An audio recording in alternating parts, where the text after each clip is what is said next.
What's going on, Ambitious Vets? Welcome to episode number 15 of the Ambitious Vet Show with United States Marine veteran, turned influencer fisherman, and founder of Crossbone Outfitters, Chaz Hickcox. Welcome to the Ambitious Vet. My name is Chris Hoffman, Marine Corps combat veteran turned passion-driven entrepreneur. Now we're here to dive into the trenches with today's top-performing military veterans that were once warrior-made, but are now passion-driven as they sit here and share their stories, share their failures, and share their journey. We're here to unlock your guys' secret formulas to living a more impactful, meaningful, and top-performing civilian life.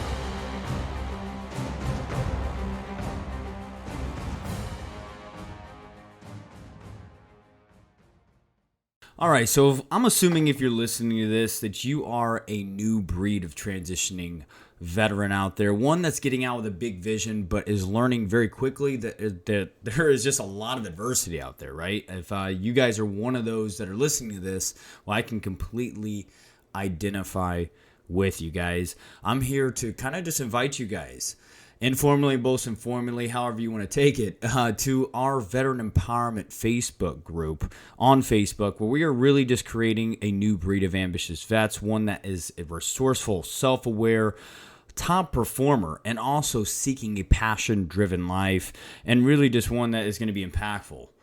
You know, imagine a life being known for something. Imagine a life of being a top performer in your desired niche. Well, that's exactly what we are incubating inside that tribe. It's a closed group, very exclusive, where we actually have over 500 veterans that we've built organically over the past 12 months. No ads, anything like that, just a core strong group. I do one live a week myself, diving into a passion-driven tip. We have Ben Kaloy, who does a battle-ready resource of the week inside the tribe, and also we do a live interview with a top-performing veteran in today's world, sharing their journey and story every Thursday night at 7 p.m., guys. So we got a lot of other cool stuff that's coming up inside the tribe soon. So, guys, if you are interested, if you're that new breed of transitioning veteran that's really seeking a top-performing life out of the uniform, go to Veteran Empowerment Transition. That's a Facebook group on Facebook, and we'll dive into the trenches with you there. All right, so today's guest is Chaz Hickcox. He's a United States Marine veteran and founder of Crossbone Outfitters. He's also co-founder of Coast Bass Cat Owners Invitational and co-founder of Florida Bass Cat Owners Event. So here's the thing, is Chaz, he caught on to bass fishing while spending time with extended family in East Kansas fishing farm ponds. His love for the country took him away from bass fishing for most of his 20s, while he spent multiple deployments in Iraq and Afghanistan while serving. Chaz started tournament fishing in 2009 while being stationed in Virginia Beach, Virginia, and the rest is really history, guys. Now, with this episode here, what I really love is Chaz explains how he went from a kid fishing in the ponds of Kansas to really spending all of his 20s deployed as an 0311 grunt without any fishing, to now today living out his inner childlike passion, becoming one of the most influential and well-known fishermen in the United States. Guys, let's go ahead and dive right in. Brother, you there? Hey, what's going on? What's going on? Welcome to the Ambitious Vet Show, brother. So thank you for that intro. I really appreciate it. Yeah, man. So go ahead and fill those gaps, man. Help people get to know you more as a human being, man, and just kind of fill those gaps. Tell us a little bit more about Chaz. Okay. Well, so the fishing's always been a real big thing for me, and being outdoors in general. I'm not built for being inside. I hate cities. I mean, the fact that I'm living in Miami right now is tearing me apart. I'm not here very often, as it is. I load up the truck, load up the boat, and I'm heading north to Lake Okeechobee or the Everglades or any other of the awesome destinations we have down here in Florida. When I PCS down here, it was kind of a dream to do. So it pretty cool. Fact that I'm living down here, and got a lot of good things going on down here. Definitely a different experience from where I started out. didn't do a whole lot of tournament fishing. I didn't have time to during my 20s. And then, I didn't even pick up a rod for 8 years, my first 8 years in the Marine Corps. I mean, our op tempo was ridiculous. I mean, I was deployed from any part of 2003, 4, 5, 6, 7, 8, and not quite 9. I got back. My last deployment during that time period was finished up in December of 2008. So, and that's when I PCF'd over to Virginia Beach and had a little bit of a shore duty kind of thing going on. Yeah. But with that being said, the started picking up a rod again when I went back to Virginia Beach. I got my first boat, moved on and blew that motor up and did a bunch of other stuff. But blowing that motor up was actually probably one of the best things that ever happened to me. It was one of those blessings in disguise. It was an old beat up, 20-year-old boat. It was time for me to upgrade the boats. So I started looking at a couple different brands, Bass Cat being one and Ranger being the other. Both phenomenal brands, really high quality stuff. I went with Bass Cat just because it was a couple grand cheaper. And it was more inside my wheelhouse as far as what I could afford. Well, that purchase of that particular boat set me on a trail that I didn't even expect to occur. I got to be able to meet the owner of the company when I PCS'd from Virginia out to California. It's kind of a mecca. It's kind of like a Harley owners. You got to go up to the factory and go see it, right? Yeah. So I went out there and did that, and got to meet those people out there at Bass Cat headquarters in Homestead, Arkansas. Mountain Home, Arkansas. And by doing that, they impressed me so much. I was able to really see, how much personal time and effort from the company staff that went in there. It's not like any other company that's out there.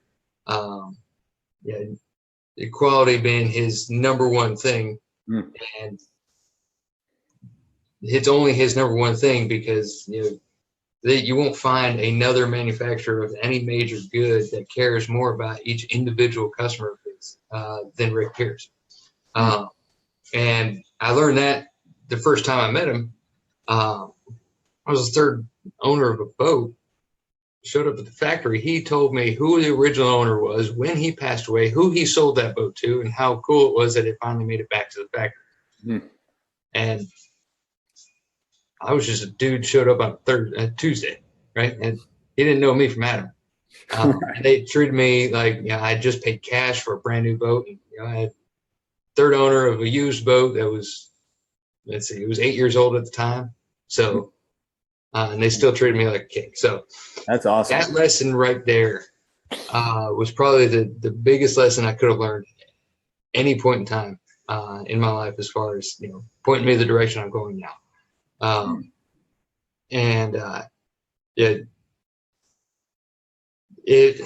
don't know how to put it in any other way, shape, or form, but that guy Rick Pierce is probably my biggest biggest role model I try to follow in everything I do in business, just because of who he is. And so when I got out to California, met up with some other veterans of mine, veteran friends of mine. We were at a veterans event. All of us with Bass Cats decided that,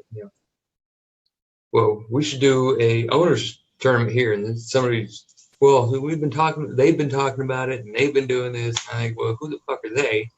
Number one. And if they're not going to do it, why don't we just do it? Why don't we just drop up there and do it? And 4 months later, we had our first event up on the California Delta, and it's going in its 6th annual year right now. Wow. The second year that we put it on, Rick Pierce flew out, come see us, do the weigh-in with us, and spent the afternoon talking to the boat owners, answering their questions about this or that. And where's that located? So the viewers can actually know where to locate that, and where can they find more information about that event? Well, if you look it up on Facebook, it's got a Facebook page, West Coast Bass Cat Owners Invitational. Right. Nice. And it's held out of Russo's Marina in Bethel Island on the California Delta. Yeah.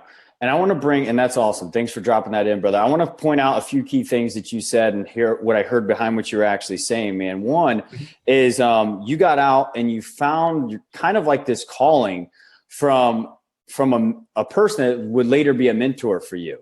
And anybody that's viewing this that is an ambitious vet, that's getting out of the uniform, that is someone that is trying to seek that direction, trying to find that rhythm, trying to find that traction, which I know there are a few that are going to be watching this or are watching this right now, that guys, when you get out of the uniform, look at those small things that Chaz says he found. He said he found quality. He never felt more belonging or welcomed by this guy. He saw those small character traits that he adopted and followed. And now, as Chaz, as in his introduction, and as you're going to find out, he's a very well accomplished Marine Corps combat veteran that's out there thriving out of the uniform. So guys, focus on relationships. You're only as good as the quality of your relationships with the people around you. And two is making sure that you're matching a mentor that matches the character traits that you want to become. Because it really sounds like that's what you were focusing on, right, Chaz? Absolutely. And, it's exponential from there, because everybody that works with Rick and who he chooses to have work with him are very much the same. So, I mean, we ran the California event. Unfortunately, I missed a couple of them. I had to deploy. It happens. But and then got back from those, and then they PCS'd me down here to Miami, and they asked that they wanted a Florida event too, and somebody approached me and said, "Hey, why don't you get with this brand new basket dealer, and why don't you put together an event? We're going on our 4th year this year." And there's another person who's just like Rick, a guy named Paul Rossi, who I pick up the phone and call him. I try to make it at least once a month. If it's not quite once a month, then that's a failure on my part. But I do converse with him on a regular basis. He is another one of those guys who I couldn't look up to more. And if I could emulate the way he does business, and he's the East Coast sales rep for Bascat, but if I could emulate the way that he is with business partners and all this other stuff, I would do it in a heartbeat. Unfortunately, the biggest difference is he's got a lot more years and wisdom on me. So I got some of the harder lessons to learn to get to the point where I'm at, or where he's at. I totally get that.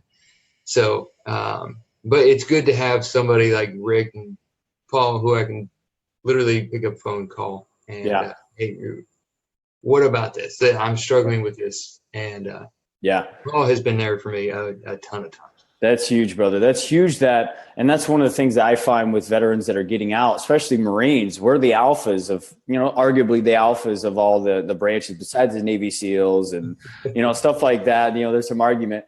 But I mean, getting out and lowering your pride and actually humbling yourself and reaching out for those mentors and just lowering your pride, that's huge, man. So good for you for doing that. I appreciate it. And funny story is, because you said you didn't pick up a rod for like the first 8 years you got into the uniform. Was it 8? Yeah. I joined the Marine Corps thinking I was going to play all Marine baseball. Didn't pick up a baseball at all whenever I joined. So that is funny. They got me, but hey, I learned a lot. So you kind of got into your transition story, man, but I want to kind of dig into like, how did you seek that purpose, that individuality, that fulfillment out of the uniform? Because kind of in the intro, man, you knew who you were as like a kid. You found that passion for fishing, fishing in those ponds. And it seems like you, as very few people do, kind of progress that passion throughout life into adulthood. How would you describe pursuing that purpose, that individuality and that fulfillment as you were getting out of the uniform into fishing, man? Well, honestly, it wasn't, I don't,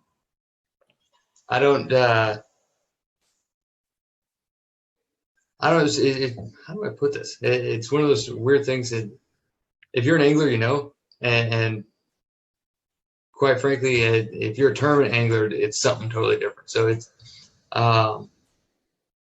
it's, everything is going on, and how do I put this?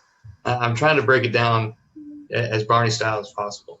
Yeah. But Us vets need that. Us vets need that. so because most people I say, okay, I do fishing. I sell fishing gear and all this other stuff. That they're thinking, go out on a deck boat with a couple beers, have a barbecue, and have a good time. Which that is awesome too. And don't get me wrong. That's pretty much how I fish. Right? But when you get into the tournament realm and you get into doing what I do, it's much like you were with baseball. It becomes an athletic event, and it most certainly is. I mean, we wake up at 2 or 3 in the morning, and to get to the ramp by say 4:30, so we can check in for the tournament. Then we sit there and we wait for blast off at the first safe light. Then you get 8 hours to get to where you're going, put the best 5 fish on the boat you can, come back and weigh them in. And, there's competition involved. There's a lot of money involved. Yeah. And, that's where the boats come into play. I mean, people give me a lot of hard time because I have a fishing boat that goes 85 miles an hour. That sounds like some fun, man. It's a lot of fun to drive, but I mean, they're like, oh, you don't catch fish going that fast. Well, you don't catch fish going 50 miles an hour either. But when you start doing math on distances, I'm going 80 a hell of a lot less than people going 50. So with that being said, it turns, you mix up motorsports into it physically demanding. You're on the front deck of that boat for 8 hours, no stopping. People usually give me a hard time because I barely stop to drink anything when I'm out there working. Wow. And that's what it is. It's working. It's not, not that relaxed. Like in your zone. You're in your zone. Right. What I was saying, man, it's pretty impressive for someone that has never picked up a rod for 8 years, had the passion as a kid fishing, to be able to get right out of the uniform and get right back into that flow state of doing things, and how some of us as veterans, we get in, kind of lose our identity, do the job. Me, I was motor T for the first 2 years, got in JP, became a combat cook my last 2 years. Thank God being a motivator. When I went to Afghanistan, I actually got to be attached to the MPs and do some cool shit over there in Afghanistan. However, a lot of people lose their identity when they get back into uniform. And for you to go right back into the flow state of getting right back into what you're most passionate about, and then going out, and how you just described that as like, I'm working, I'm in the zone, I'm doing what I need to be doing. Nothing else matters. I don't think there's a lot of veterans out there living their life out of the uniform in that flow state, and they can't find it. Right. So I was just trying to pick your brain a little bit and figure out how you were able to acclimate right back into what you were most passionate about, and how you found that flow state again. You know what I mean? Yeah. Well, it's a struggle every day. I mean, outward appearances can be whatever they are. But every single one of us has the same struggle. Every single one of us, has a hard time fitting in, and where I struggle and where I have a hard time are the other individuals in the community a lot of time. And what I'm talking about by that is those individuals who don't think the same way I do as far as work ethic goes. That I struggle with that hugely. You got guys who don't understand.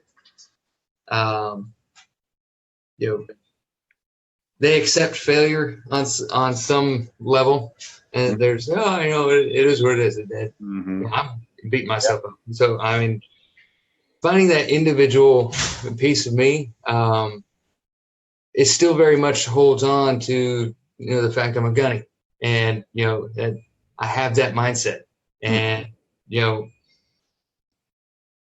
I'm not going to do anything related to what my MOS was, but that doesn't take away the fact that especially for guys like you, guys like everybody watching, we're trying to tear ourselves away from that part, but we have to really integrate.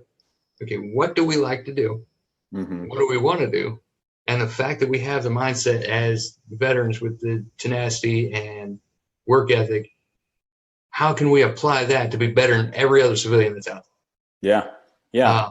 Yeah. I mean, there's a lot to what you just said, man. I mean, being a gunny, you didn't just get there overnight, right? It was daily steps, daily disciplines, daily things you had to learn, implement, and grow. And you develop a pristine sense of leadership skills, team building strategies, and stuff like that to be able to. And you sounds like you've just implemented that out of the uniform completely.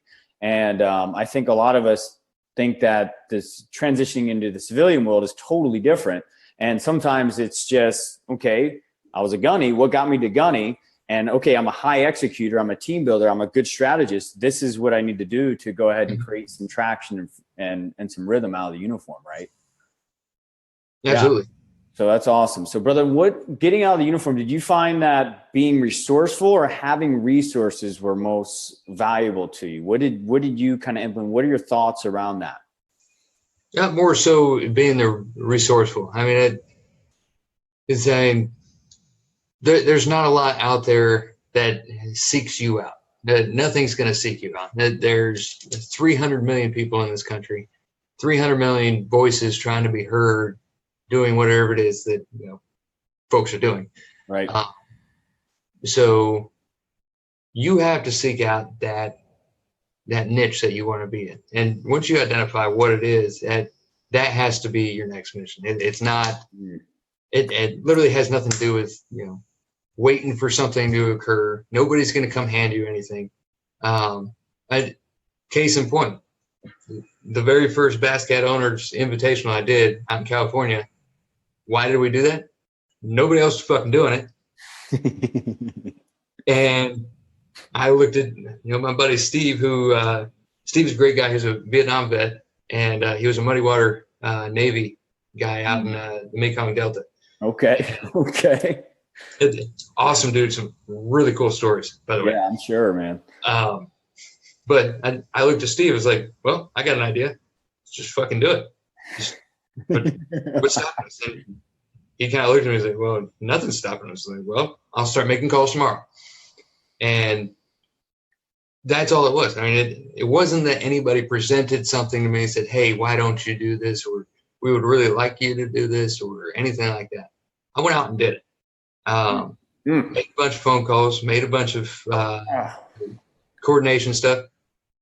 And quite frankly, it's not that much different than coordinating a company movement. And you got to do supply, logistics, command and signal. That's your marketing, is command and signal. Once you start taking all that and just apply it to what's already out there, we already know how to do this. Every single one of us knows how to do this. We do. We just don't know how to shift it in the civilian world. That's the stoppage, because like you said, us as specifically Marines, we are high executors. We just do it. We don't think, we don't let fear set in. We were conditioned to just, okay, that's the task. Boom. Okay. What are the steps? Boom. Let's go. Let's take action and learn along the way. And we adapt and overcome. That was one of our slogans, right? But when we get into the civilian sector, people move a little bit slower. They don't talk as direct. They talk fancy. They use big words. And like you said at the beginning of this, I got to break this down fucking Barney style, because sometimes you just got to keep it simple, man. Because simplicity creates a tremendous amount of clarity. When you got clarity, you got high levels of execution. And the past couple interviews I've had on this show, man, is just like what you're saying. We just did it. We just did it. And that's really as simple as it is you have an idea, a passion, just go and start taking action and just do it. That's it. Right. And it's as easy as that. And trust yourself that you have the abilities that you've accumulated and attributed by climbing up the ranks inside of your respected military branch, So awesome, brother. I mean, what would be what you say would be like, how would you explain your biggest failure getting out of the uniform, and what did you learn from that? And you can attach it to crossbones, whatever, man. Honestly, and it's something I still continue to struggle with on a daily basis. And it's just, I have a hard time understanding that I can't expect the same thing out of everybody. And, you're in the service, especially you got a young Lance Corporal or something like that. You tell them to do something, they don't get on it right away. Okay, well, they're a shitbag and you're gonna go fuck them up, right? You can't do that in the real world. That only applies to us, right? Right. Because number one, that doesn't mean civilians aren't doing their job. It doesn't mean that they're not, dedicated to whatever job that they're doing. They just go about it in such a different way that it looks wrong to us. And being able to understand that and being able to, accept the fact that if some of them say they've never done something before, they're not going to go seek it out. You have to help them along the way. And,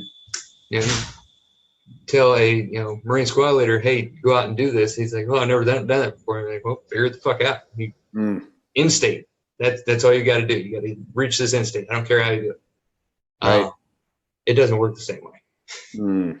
Yeah, no, absolutely, man. Awesome. That's good shit, man. So good. So, before we kind of get into Cross and Bones outfitters and stuff like that, and kind of what you're doing with Crossbones, what I want to ask you, man, is like, what would be 3 golden grenades that you would drop in and blow up this show right now that would cause immediate impact and an ambitious veteran that is striving to become more out of the uniform, man? What would be 3 golden grenades that you drop in here for them? Well, the first one is don't be timid about what you're doing. If you see something, go for it. I mean, there's no reason to sit there and say, well, they know more about this than I do. There's a hell of a lot more people out there that know more about running a business than I do. And I'm totally cool with that. Right. But I do also understand the fact that I'm going to go out there, I'm going to learn along the way, and I'm going to find those individuals and I'm going to work with them and then, use the skills that I do have to apply that. So that's number one. Don't be timid. Don't be shy. Number 2 is that in whatever industry you're in, figure out who that good mentor is. And if you don't have that good person to look up to and say, hey, they've succeeded in this industry in one way, shape, or form, what can I apply with my skill sets along that same line and try to achieve the same goal, and how to really use that person as a mentor and really be able to learn from those individuals, because there are a lot of really, really great civilians out there who never served, and that doesn't change the fact that they have a whole hell of a lot to teach us, and we have to be open to learning it. And then the last thing is, just do it. It's just, I got nothing more than that. Just, if it seems like a good idea, it probably is. Yeah, it is, man. I mean, I love it. That's why I love connecting with another Marine, because it's just doing it, man. It's just taking action. Like a prime example over here with me is the Ambitious Vet Show here started with a night and a piece of paper, and I had a business coach at the time, and I was just like, I'm going to figure out how to create a platform that's a medium to create a win-win between me and other influencers, right? I don't know what that platform is. I don't know what the name of it's going to be, but I just started taking actions towards it. And within 2 weeks, I started doing Be Live TV. That software wasn't acclimated to my technology. So I had a few influencers that got pissed off at me because the software would go out as we're interviewing.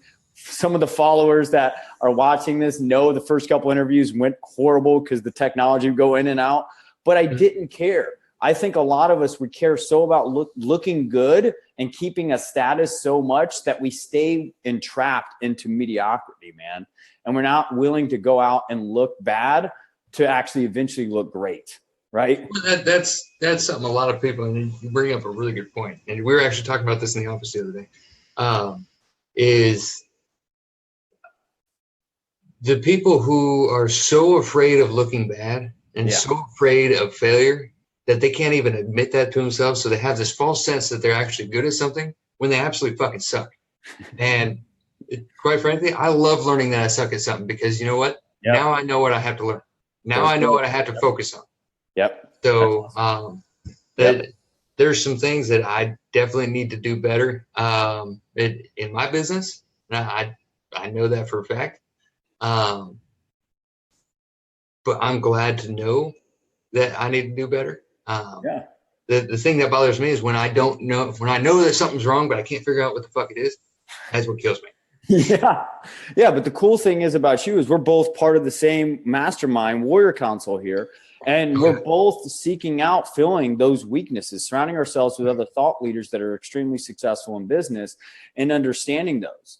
And I think for a lot of ambitious vets here that have yet to start investing in themselves, investing into what Jordan Kessner would say, a business accelerator, like a business coach, a performance coach, or a mastermind, you know, you gotta invest into what you're most passionate about. If it's, you know, your growth and development, or if it's your business, you got to create an accelerator. So, I mean, that's exactly what you do, man.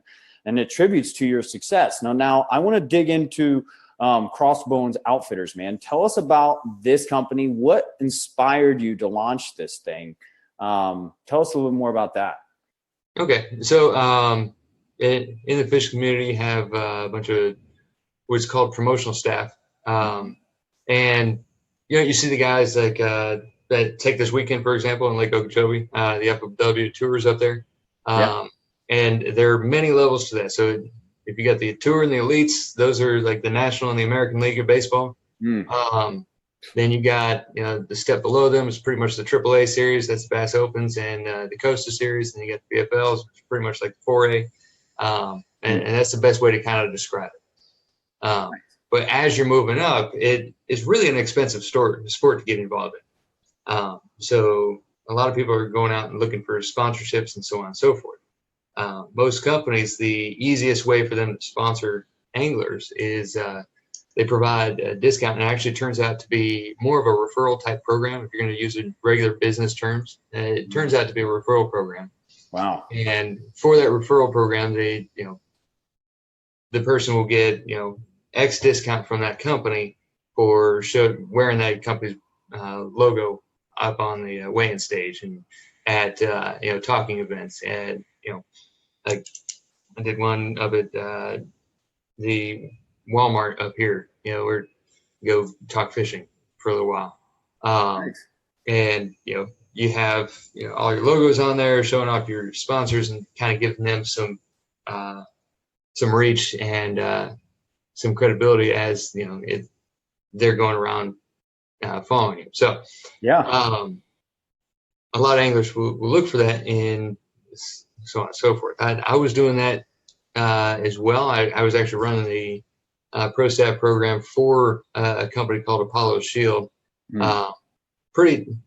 was a very small company, kind of a garage. I don't want to say garage operation, but it was. This is usually how things start, man. Right. Ran by a former tour pro. I don't say former because he hasn't done it the last couple of years. He'll probably be back in there soon. But a former tour pro who you know, wanted to start a apparel line. Quite frankly, for good reason. He was building his apparel line to help his you know, put him back into the tour. It's an expensive sport. Right. So with that being said, I found myself busting my ass for that guy for a good 6.5 months. And I know for a fact I was making money for the guy, but I wasn't seeing a whole lot of return on it. And nothing against him. I mean, he was doing his part and I was doing my part. Right. And I didn't want to, I don't like working for people anyway. I'm not good at that. It's worked for Uncle Sam for plenty of years that I don't need to go have some civilian barking at me. It's a thought process, a mindset. That's just the way it is. Right. I get it. So ended up starting Crossbone Outfitters. Didn't really have a full grasp on exactly where we were going. I knew I wanted to carry small company products and really focus on that kind of stuff. Just because there were a bunch of products that I was on the pro staff for on on other pro staffs that I really liked. And, guy out of Sparta, Michigan, called custom kicker jigs, and dude out of Ocala, Florida, and Rosie Bates, and so on and so forth. Well, with that being said, you would never heard of those bait companies unless I just told you, or you happen to know one of their pro staff members on social media, or you happen to be at an event where the pro staff member was talking about it. Right. Because they don't really have the marketing budget that, say, Johnny Morris or Pure Fishing would have. So, and it's really unfortunate too, because that particular jig company, I love them. Probably some of the highest quality stuff that's out there. I don't sell any of their stuff because he stopped doing retail the exact same time I started Crossbow Outfitters, which kind of pissed me off, but it is what it is. Yeah. I was just going to say, brother, but one thing I love about, just doing the research on your company, because like I said, we're part of the same mastermind.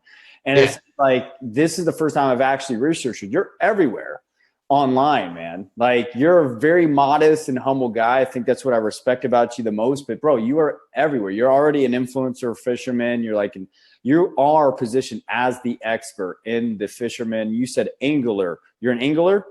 Yeah, there's a joke. Fishermen with beers and anglers go fish tournaments. Right. So anyways, man, you're everywhere on Google. You're killing it out there. And I think what it popped out me the most before we went live is your message of quality. And I want you to kind of talk about what separates Crossbones away from like other fisherman equipment and apparel and stuff like that, brands that are out there. What separates you guys different with that quality message that I saw so predominant inside of your guys' branding and messaging? Well, the big thing was, so with a lot of those little companies, you get these shops out there who put together jigs or whatever product it is. And it's pretty questionable sometimes. You make an order online, and I've done this before, where you make an order online and either A, it doesn't get to you for a month, or B, it doesn't look anything like that picture you saw on social media, or C, it's not what you thought it was going to be, right? And that's why people usually gravitate towards those bigger companies that are owned by Pure Fishing or Johnny Morris Fishing, just because they know that, okay, these giant companies, if it is fucked up, I can just send it back and they're going to take care of it. Right. So what my thought process is, I'm going to use attention to detail is a huge thing.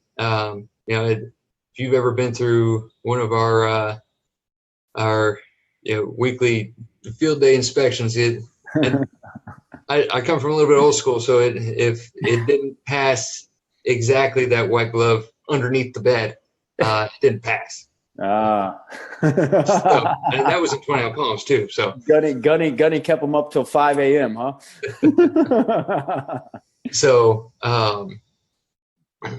with that being said, that's the kind of same standard I try to apply to whenever I look at any of this stuff. Now, I had one guy, he was making a jig head called a shaky head, right? Had one of my dudes out in Texas take a look at it. He said, hey, they're good to go. I get a whole box of them in. Put them up on the website. I'm all excited. I take a box out to go make some content with it, and I immediately take them off the website. I can't do anything. I pack them up, ship them right back to the guy. And nothing against the dude. The dude's a super cool garage guy trying to make some extra bucks so he can go fishing, kind of dude. But his quality control just wasn't there, and that's one message that we want to put out is when we do go find these guys and we do go find these small companies, if we are selling it, it's already got that quality control done. You don't have to worry about it. We're going to take that message away from you. And honestly, if anybody out there buys something from us and it's not up to the standard they think, they can message me and we'll figure out how to make it right with them. Because,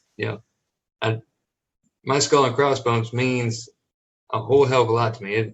The reason why is it goes completely from my first unit in the Marine Corps out in 20 Palms. I was an 0311, just joined the Marine Corps, and they put me in this company called Suicide Charlie in 17. Oh gosh! Right. All right. And setting the scene. Suicide Charlie was the company of John Basilone on Guadalcanal. Oh God. Okay. And so that same fight where John Basilone got his first Medal of Honor, that's where we got the Suicide Charlie moniker. And during that fight, I forget the name of the ridge, but it was out on Guadalcanal. It had 7 regiments of Japanese attack that 1 battalion. This was also when Chesty Puller was a battalion commander, by the way. And huge history in this battalion. Wow. Also, little known fact, the battalion commander during the Gulf War was none other than Secretary Mattis. So, oh man, woo! A little back history of the Marine Corps. Rah, come on. So with Suicide Charlie 17, after that fight, there was a big. Somebody had made their own guidon out of a Japanese parachute that came down, and it had a skull and crossbones on it, and the word Suicide Charlie right around the center of it. And yeah, it showed up a couple more times in the Pacific campaign, and then it showed up up on the Chosen again when they were fighting on the Chosen Reservoir and working their way back to the sea from the Chinese advance. And then when they were out in Da Nang, that's when the First Marine Division General made it official that Skull and Crossbones guidon is officially the second guidon of that company. It's the only company in the Marine Corps to have 2 guidons. So with that being said, we all have a skull and crossbones tattooed on us somewhere. So when making a logo for my new business, it just made sense for me to go back to Suicide and back to the brotherhood I have there. Wow. 16 years being in the Marine Corps, there's still no other company I'd rather reach back to the folks that I went to war with than that particular company. Yeah, that's a good message, man. I love that story as far as creating that brand. I feel the passion. I feel everything behind your brand and that message. And I really like the quality control message that you have. I mean, just to deny distributors and middleman companies that want to distribute with you and how you're denying them based on the quality of the product. You're not money driven, you're quality driven, and you got that attention to detail, brother. And for anybody that's watching this that is passionate about fishing, wanting to get into it, I just encourage you guys to get connected to Chaz. He is if you just Google his name, you're going to find out all the his credentials, the events that he's won. He's very modest. He doesn't talk about them a lot, but if you Google him, you'll find him very easily. He's doing some great things at Crossbones Outfitters. And I just request anybody that is wanting to get more equipment, apparel, or anything, they got some badass shit over there. And I say that you guys get connected, get over there and actually connect with them and at least forward their mission, share their message, because that branding message is amazing. Okay. So brother, last thing, and we're going to go ahead and let you go. What's your definition of passion driven? Passion driven. Yes.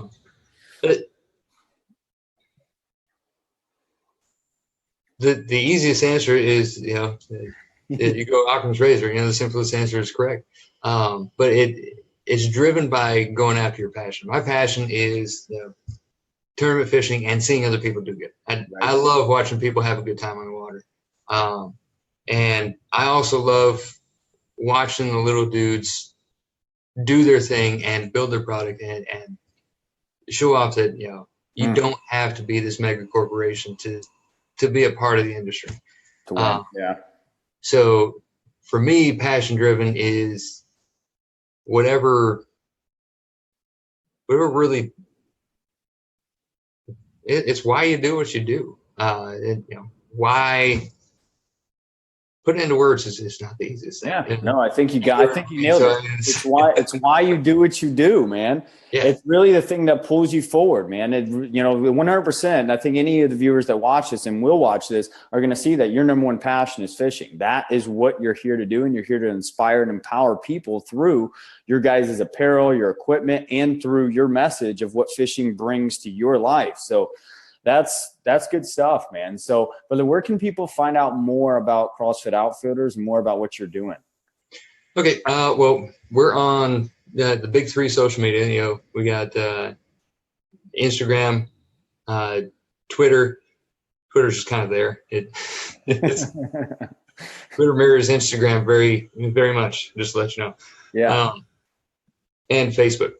And you look us up, put it up in the search bar, hashtag Crossbone Outfitters. On any one of those, you'll find us. Hashtag somewhere. It on Facebook, it's at Crossbone Outfitters. There's a bunch of underscores and stuff for Twitter and Instagram. So just doing the hashtags is the easiest way to get to us. And follow us. Another thing that I do a lot with the content that I build is people don't know me. They're not just going to take my word for things. So I go out of my way to find a bunch of clear water, and I'm going to go underwater with the gear, and I'm going to show you exactly what the fuck it does. Nice. And there's going to be no question on what the hell you're getting. When I say, hey, you're getting a razor bait's Big Mama, this is what it looks like in the water, so you know that it's going to present exactly what you want it. It's not just, hey, look at this random thing sitting on a desk somewhere. Yep.